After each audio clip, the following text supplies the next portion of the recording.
Partial translations of the Bible into languages of the English people can be traced back to the end of the 7th century, including translations into Old English and Middle English. There are more than 450 translations. Old English. Although John Wycliffe is often credited with the first translation of the Bible into English, there were, in fact, many translations of large parts of the Bible centuries before Wycliffe's work. The English Bible was first translated from the Latin Vulgate into Old English by a few select monks and scholars. Such translations were generally in the form of prose or as interlinear glosses. Very few complete translations existed during that time. Rather, most of the books of the Bible existed separately and were read as individual texts. Thus, the sense of the Bible as history that often exists today did not exist at that time. Instead, an allegorical rendering of the Bible was more common, and translations of the Bible often included the writer's own commentary on passages in addition to the literal translation. Toward the end of the 7th century, the Venerable Bede began a translation of Scripture into Old English. Aldhelm translated the complete Book of Psalms and large portions of other scriptures into Old English. In the 10th century, an Old English translation of the Gospels was made in the Lindisfarne Gospels, a word-for-word gloss inserted between the lines of the Latin text by Aldred, Provost of Chesteler Street. This is the oldest extant translation of the Gospels into the English language. The Wessex Gospels are a full translation of the four Gospels into a West Saxon dialect of Old English. Produced in approximately 990, they are the first translation of all four Gospels into English without the Latin text. In the 11th century, Abbot Alfred translated much of the Old Testament into Old English. The Old English Hexateuch is an illuminated manuscript of the first 6 books of the Old Testament without lavish illustrations, and including the translation of the Book of Judges in addition to the 5 books of the Pentateuch. Middle English. The Ormulum is in Middle English of the 12th century. Like its Old English precursor from Ælfric, an abbot of Ensham, it includes very little biblical text, and focuses more on personal commentary. This style was adopted by many of the original English translators. For example, the story of the wedding at Cana is almost 800 lines long, but fewer than 40 lines are the actual translation of the text. An unusual characteristic is that the translation mimics Latin verse, and so is similar to the better-known and appreciated 14th-century English poem, Cursa Mundi. Richard Rolle wrote an English psalter. Many religious works are attributed to Rolle, but it has been questioned how many are genuinely from his hand. Many of his works were concerned with personal devotion, and some were used by the Lollards. The 14th-century theologian John Wycliffe is credited with translating what is now known as Wycliffe's Bible, though it is not clear how much of the translation he himself did. This translation came out in 2 different versions. The earlier text is characterized by a strong adherence to the word order of Latin, and might have been difficult for the layperson to comprehend. The later text made more concessions to the native grammar of English. Modern English. Early modern English Bible translations are of between about 1500 and 1800, the period of early modern English. This, the first major period of Bible translation into the English language, began with the introduction of the Tyndale Bible in the early 16th century. Tyndale used the Greek and Hebrew texts of the New Testament and Old Testament in addition to Jerome's Latin translation. He was the first translator to use the printing press. This produced and enabled the distribution of several thousand copies of this translation throughout England. Later translations included the first authorized version, known as the Great Bible, the Geneva Bible, notable for being the first Bible divided into verses, the Bishop's Bible, which was an attempt by Elizabeth I to create a new authorized version, and the authorized King James Version of 1611. The first complete Roman Catholic Bible in English was the Douay Rheims Bible, so called because the New Testament portion was first completed and then published in Rheims, France, in 1582. The Old Testament was completed by this time also, but due to extenuating circumstances and financial issues, the Old Testament was not published until nearly 3 decades later, in 2 editions, first edition released in 1609, and the rest of the OT published in 1610, in Douay, France. In this version, the 7 deuterocanonical books are mingled with the other books, rather than kept separate in an appendix. While early English Bibles were generally based on a small number of Greek texts, or on Latin translations, modern English translations of the Bible are based on a wider variety of manuscripts in the original languages.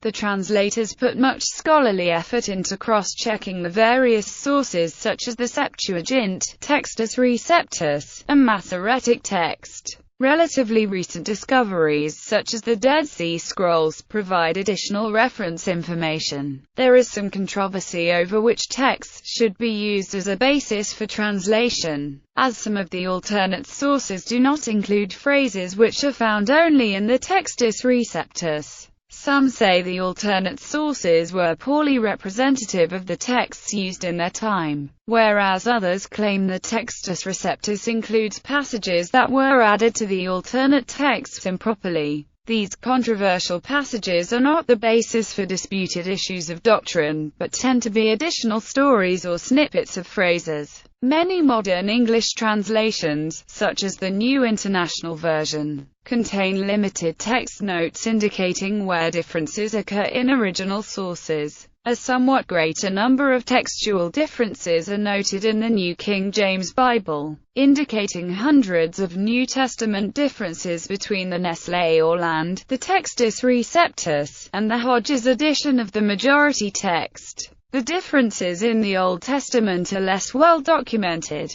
but do contain some references to differences between consonantal interpretations in the Masoretic text, the Dead Sea Scrolls, and the Septuagint. Even with these hundreds of differences, however, a more complete listing is beyond the scope of most single-volume Bibles. Modern translations take different approaches to the rendering of the original languages of approaches. The approaches can usually be considered to be somewhere on a scale between the 2 extremes. Formal equivalence translation, in which the greatest effort is made to preserve the meaning of individual words and phrases in the original, with relatively less regard for its understandability by modern readers. Dynamic equivalence, sometimes called paraphrastic translation, in which the translator attempts to render the sense and intent of the original. Examples of these versions include Tree of Life Bible, the Living Bible, and the Message. Some translations have been motivated by a strong theological distinctive, such as the conviction that God's name be preserved in a Semitic form, seen in Sacred Name Bibles. The purified translation of the Bible was done to promote the idea that Jesus and early Christians did not drink wine, but grape juice. Also, the New World Translation of the Holy Scriptures was partially motivated by a conviction that Jesus was not divine, and was translated accordingly. This translation uses the name Jehovah even in places where the Greek text does not use it, but where the passage is quoting a passage from the Hebrew or Old Testament. Individual translations. While most translations are made by committees of scholars in order to avoid bias or idiosyncrasy, translations are sometimes made by individuals. The translation of J.B. Phillips, The Bible in Living English by Stephen T. Byington, J.N. Darby's Darby Bible, Heinz Cassira's translation, R.A. Knox, Gerrit Verkel's Berkeley version, The Complete Jewish Bible by Dr. David H. Stern, Robert Young's literal translation, J.P. Green's literal translation, The Emphatic Diaglott by Benjamin Wilson, Noah Webster's Bible translation, The Original Aramaic Bible in Plain English by David Boucher, American King James Version by Michael Engelbright, The Living Bible by Kenneth N. Taylor, The Modern Reader's Bible by Richard Moulton, The Five Pauline Epistles, a new translation by William Gunion Rutherford, Joseph Bryant Rotherham's Emphasized Bible, Professor S. H. Hook's The Bible in Basic English, the Holy Name Bible containing the Holy Name version of the Old and New Testaments by Angelo Trainer, and Eugene H. Peterson's The Message are largely the work of individual translators. Others, such as Robert Alter and N. T. Wright, have translated portions of the Bible. Alternative approaches. Most translations make the translator's best attempt at a single rendering of the original, relying on footnotes where there might be alternative translations or textual variants. An alternative is taken by the Amplified Bible. In cases where a word or phrase admits of more than one meaning, the Amplified Bible presents all the possible interpretations, allowing the reader to choose one. For example, the first two verses of the Amplified Bible read, "In the beginning God created the heavens and the earth. The earth was without form and an empty waste, and darkness was upon the face of the very great deep. The Spirit of God was moving over the face of the waters." Single-source translations. While most translations attempt to synthesize the various texts in the original languages, some translations also translate one specific textual source, generally for scholarly reasons. A single-volume example for the Old Testament is the Dead Sea Scrolls Bible by Martin Abegg, Peter Flint and Eugene Ulrich. The Comprehensive New Testament by T. E. Clance and J. Clance presents a scholarly view of the New Testament text by conforming to the Nestle-Aland 27th edition and extensively annotating the translation, to fully explain different textual sources and possible alternative translations. A comparative Psalter edited by John Kohlenberger presents a comparative Diglot translation of the Psalms of the Masoretic text and the Septuagint, using the Revised Standard Version and the New English translation of the Septuagint. R.A. Knox's translation of the Vulgate into English is another example of a single-source translation. Jewish translations. Jewish English Bible translations are modern English Bible translations that include the books of the Hebrew Bible according to the Masoretic text, and according to the traditional division and order of Torah, Nevi'im, and Ketuvim. Jewish translations often also reflect traditional Jewish interpretations of the Bible, as opposed to the Christian understanding that is often reflected in non-Jewish translations. For example, Jewish translations translate Alma in Isaiah chapter 7 verse 14 as young woman, while many Christian translations render the word as virgin. While modern biblical scholarship is similar for both Christians and Jews, there are distinctive features of Jewish translations, even those created by academic scholars. These include the avoidance of Christological interpretations, adherence to the Masoretic text translation, and greater use of classical Jewish exegesis. The first English Jewish translation of the Bible into English was by Isaac Leeser in the 19th century. The JPS produced two of the most popular Jewish translations, namely the JPS, the Holy Scriptures of 1917, and the NJPS, Tanakh. Since the 1980s, there have been multiple efforts among Orthodox publishers to produce translations that are not only Jewish, but also adhere to Orthodox norms. Among these are the Living Torah and Tanakh by Aryeh Kaplan and others, the Torah and other portions in an ongoing project by Everett Fox, and the Art Scroll Tanakh. Popularity. The Evangelical Christian Booksellers Association lists the most popular versions of the Bible sold by their members in the United States.